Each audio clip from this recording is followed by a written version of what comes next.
I bet you wonder, like I do when I watch the news, how is it that people can march in Paris, leaders all over the world say Islam is a peaceful religion, when the facts are in front of them that that's not true? And then you even get the American press, who is like the blind, deaf, and dumb monkeys who won't say the truth. I think I've got an answer.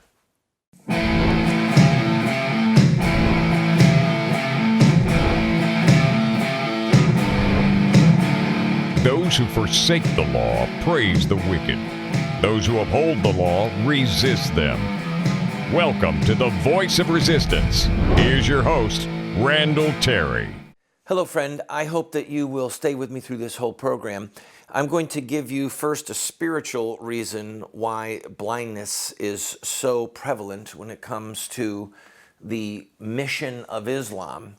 And then I'm going to give you a more practical reason why. Let's start with the spiritual. During the life of Christ, who were the most fierce enemies of Jesus?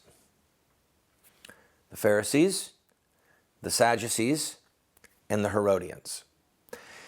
In fact, I invite you to look at the Gospel of St. Mark, chapter 12. All right? And in chapter 12, you see the Pharisees and the Sadducees and the Herodians working together to try and trip up Jesus so that he could be arrested and tried by Roman authorities. Now, there's something really significant here, and I want you to grasp this. The Pharisees hated the Sadducees and the Herodians. The Pharisees were devout Jews, students of the Scriptures, who believed in the resurrection. They believed in spirits. The Sadducees were Jews who denied the resurrection.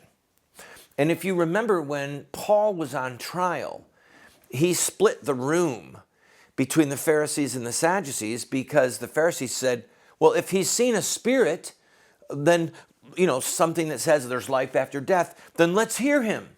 And the Sadducees, who denied the resurrection, said no. So Paul, in a moment of genius, surely Holy Spirit inspired, split the room between the Pharisees and the Sadducees because there was such enmity and hatred between them.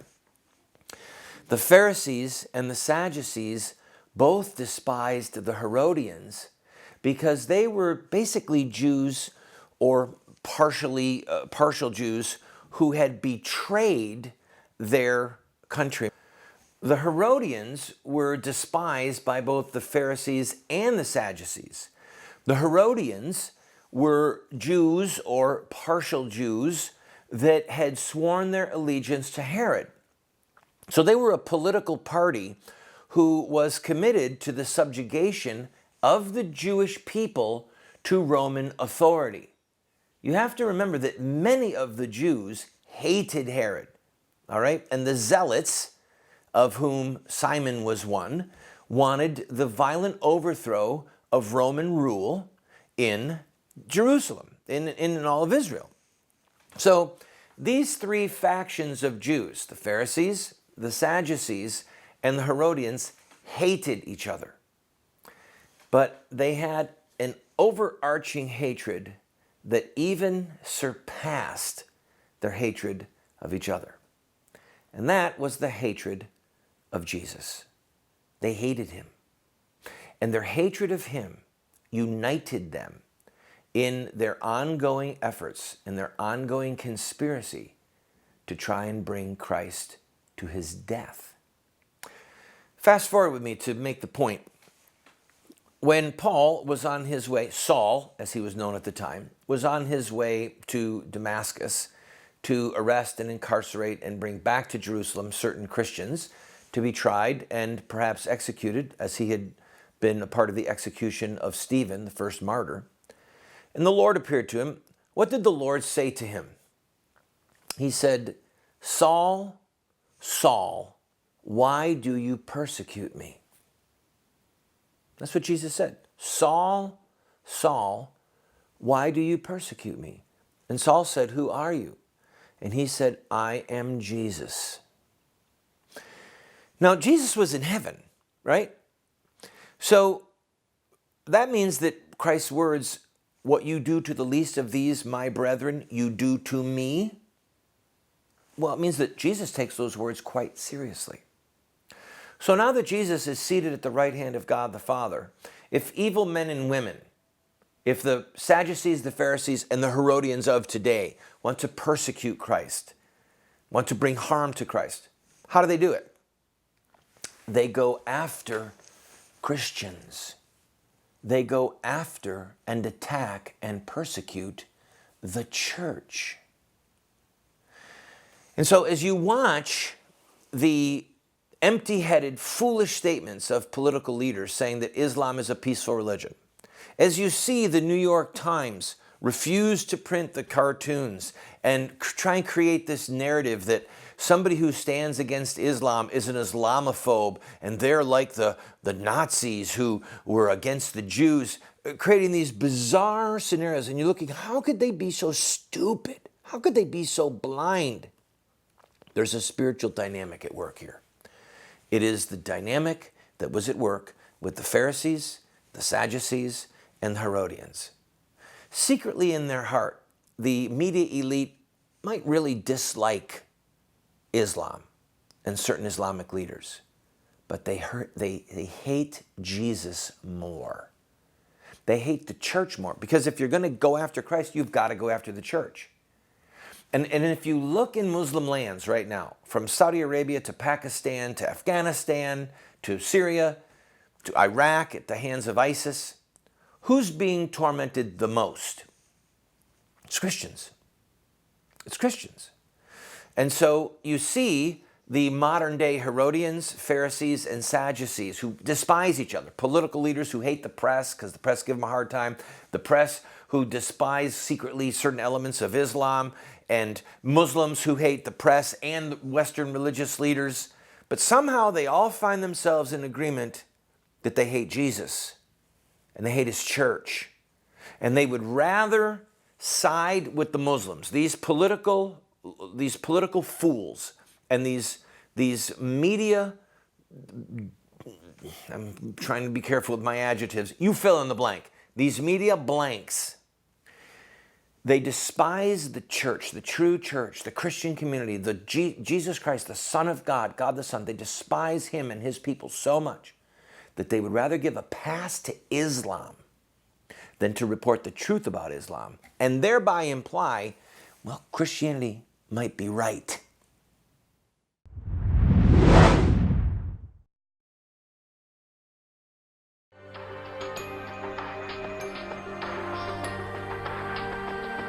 You have two choices. I mean, you can try to raise your children by design, or you will raise them by default. There are no perfect parents. We're going to get it wrong sometimes. If we have a plan, we've got a better chance of getting it right in the long run. There is something deep within the heart of every human being that longs for parental acceptance and approval. When does a boy become a man? Get a group of guys around and ask them that question. I don't think there's a certain age. Some men stay boys their whole life. I would say, 16, 18 years old. Wow, that's a good question. When they get bar mitzvah. Well, I think when he has a child. So I just became at 56, 56 years old. Without the power of the Holy Spirit changing us and giving us power over our sin, we can't hope to be the dads that our kids need us to be.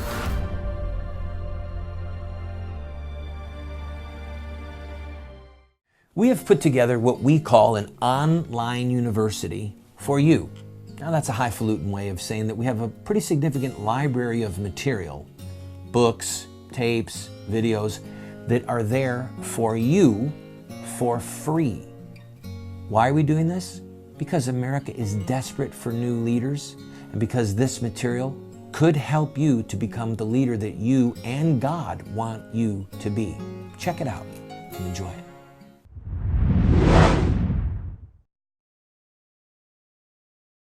As I told you at the beginning, I'm going to look at a cultural reason why many Muslims are peaceful and why Muslims may in fact be able to work together with non-Muslims to prevent Islamic terrorist attacks.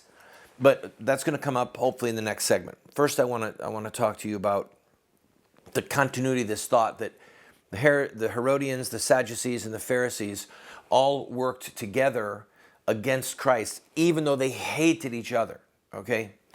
So And it is arguable, and the point has been made often, that certain segments of the Jewish population at that time and today hate Orthodox Judaism. In other words, take the coming of Christ out of the equation. You had a Orthodox remnant of the Jews at various points during Jewish history. Jeremiah was a prophet. Ezekiel was a prophet. These were people who really stood for the Lord. Elijah, who stood for the Lord, and were calling Jews back to true Judaism, urging them to forsake their idols, urging them to obey the laws of God, urging them to stand against child sacrifice, which was happening in sight of Jerusalem. Okay? So you had a true remnant, and then you had the milquetoast, lukewarm, backslidden Jews. Same thing has happened in the Christian era with the church. Okay? And so you can have people who are Christian by baptism.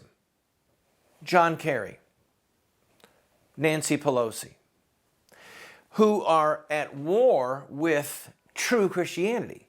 Just like you had Jews in the Old Testament who were at war with true Judaism, with the laws of God. In other words, God gave them the 10 Commandments, you shall not murder, but you had Jews who said that they believed in God, who were then corrupting their revealed religion as God gave it to them, and justifying abominable crimes against man and God. You've got the same thing today.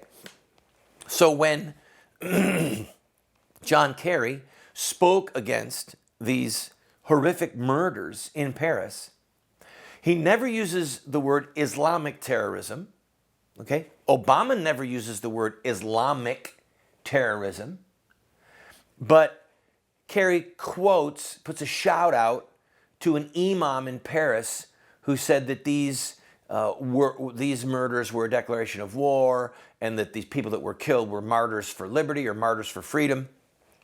In other words, Kerry is coddling up, and yes, I'm saying it, Kerry is coddling up to Islamic terrorists in order to help with the advance of Islam against Christianity. Because at the end of the day, Islam's stated goal is to subjugate the world to the religion of Islam. In fact, Islam means submission, okay? The Islamic world, the Islamic ideology has two portions of the whole world. Dar al-Islam, Dar al-Harb. The house of surrender, the house of submission, Dar al-Islam, and the house of war, Dar al-Harb. Those portions of the world that have not yet bowed the knee to Islam. Christianity is the leading force against Islam and has been since the dawn of the Muslim blight. Judaism as well. Muhammad hated Jews, urged people to murder Jews in cold blood. He himself participated in the brutal murder of Jews. But it was Christianity, by virtue of its size, that was able to launch the Crusades, for example. So there is a spiritual dynamic at work with the media, with people like Nancy Pelosi and John Kerry and others, to shield Islam. Forget moderate Islam or terrorist Islam or devout or fundamentalist Islam. Forget that. To shield historic Islam from scrutiny, from criticism, from an accurate assessment of what it is because of what it was. All right? Islam admits no change. Perfect Islam was given to Muhammad.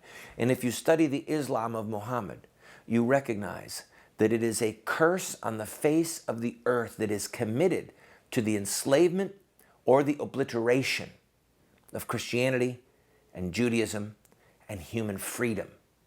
And just as the Sadducees and the Herodians and the Pharisees of Christ's day, who hated each other, banded together because they hated Christ more, so the squishy the mealy-mouthed, the foolish, the cowardly, the haters of true Christianity today will band together with their adversaries, devout Islam, because they hate Jesus more and they hate his church more. I'll be right back. I want to talk to you about the cultural dynamic here.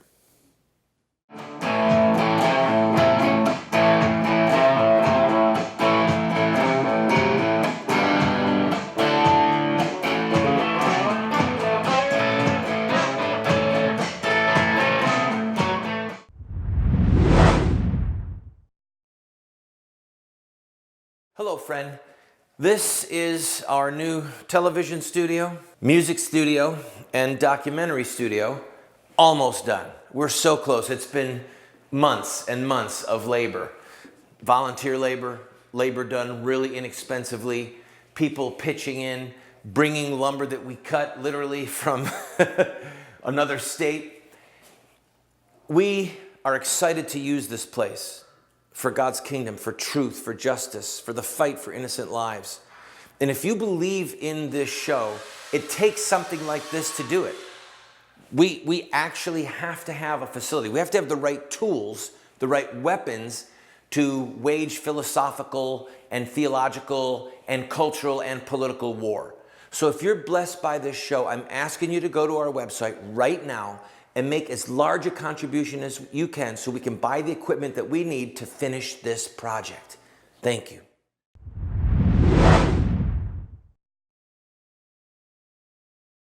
There is, besides the spiritual dynamic of why the enemies of Christianity band together to stand against Christianity and to help Islam, there is a cultural that is also involved with the spiritual aspect.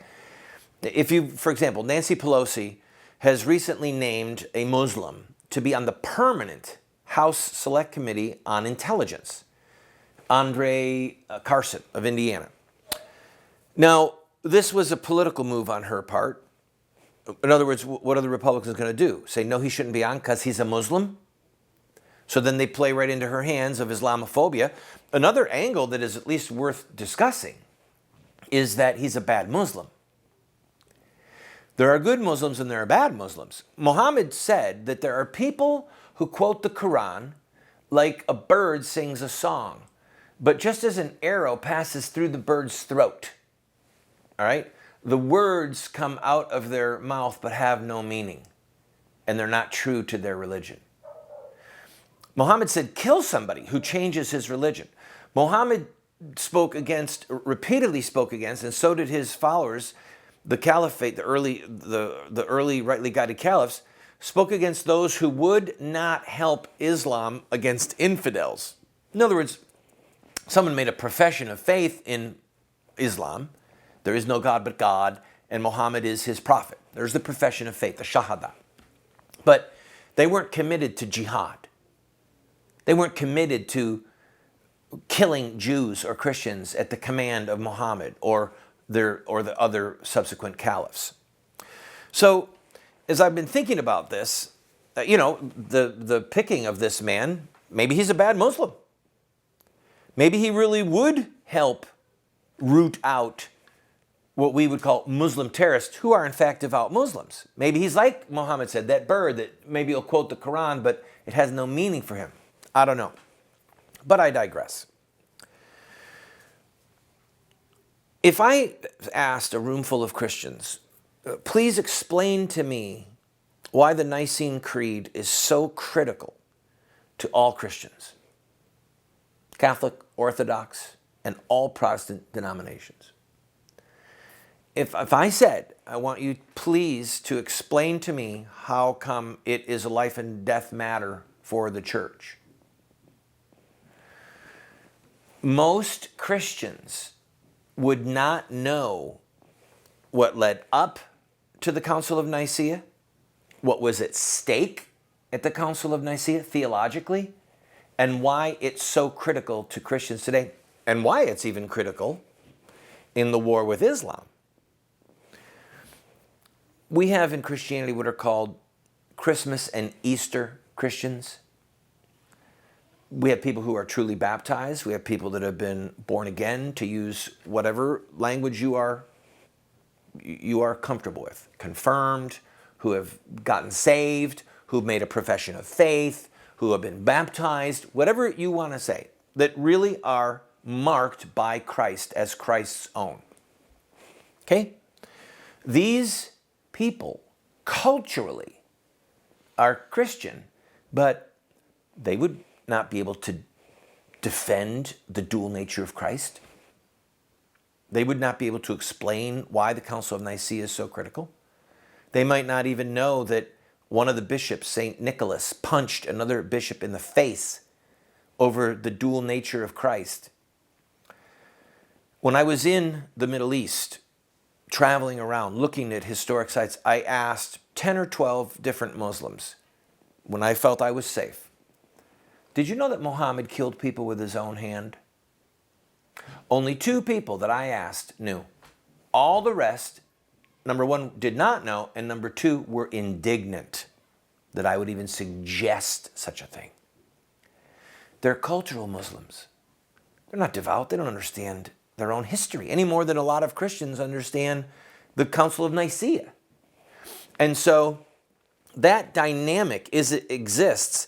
And the devout Muslims who are carrying out what we call acts of terror are actually following Muhammad's advice in dealing with nominal Muslims, bad Muslims, Muslims that take Jews and Christians for their friends, Muslims who will help the infidel against the devout Muslim. That's why they feel at liberty to kill their fellow Muslims in these terrorist attacks.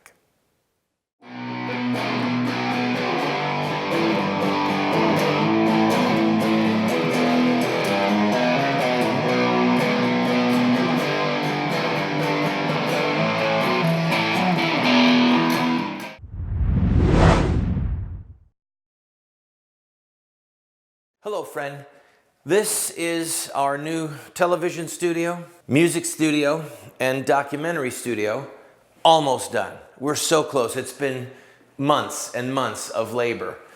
Volunteer labor, labor done really inexpensively, people pitching in, bringing lumber that we cut literally from another state. We are excited to use this place for God's kingdom, for truth, for justice, for the fight for innocent lives. And if you believe in this show, it takes something like this to do it.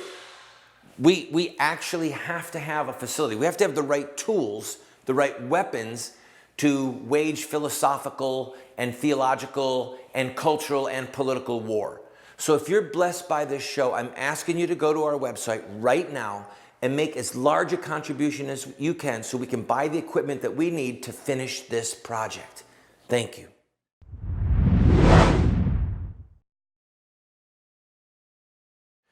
I want to thank everyone who prays for us and who helps us. And you saw that we're asking for help to finish our studio so that we can get in there. If your heart is moved, please, as the show comes to a close, we'll have that address up again and the website. We need help. We just do. And if you believe in this message, just help us get it to you and keep broadcasting in over 100 stations around the country. And there's people watching us all over the world on the internet. All right. There are people who think, well, Muhammad doesn't want people to be killed like this. And the Charlie Hebdo magazine, which I don't speak French, but they're about to release 3 million issues as opposed to 60,000. And on the cover is a cartoon of Muhammad. And what I've heard, I don't speak French, is that he's saying that he's sorry, okay? That he's sorry for what these Muslims are doing. When Muhammad took Mecca, there were 6 people that he said must die, all right? He was going to grant clemency to everyone else. 3 of them, half of them, were people that had mocked him. Quickly, I'll read this. He, Abd Allah, had 2 female singers, Fartana and a friend, who would sing songs mocking the messenger of God and the Muslims. This is why the messenger of God condemned him and the 2 singers to death. He was killed while he clutched the hangings of the Kaaba. And one of his woman singers was killed while the other one was granted clemency. Muhammad ordered people to be killed who mocked him. This is why Muslims who are devout are doing it, to avenge Muhammad like Muhammad avenged himself.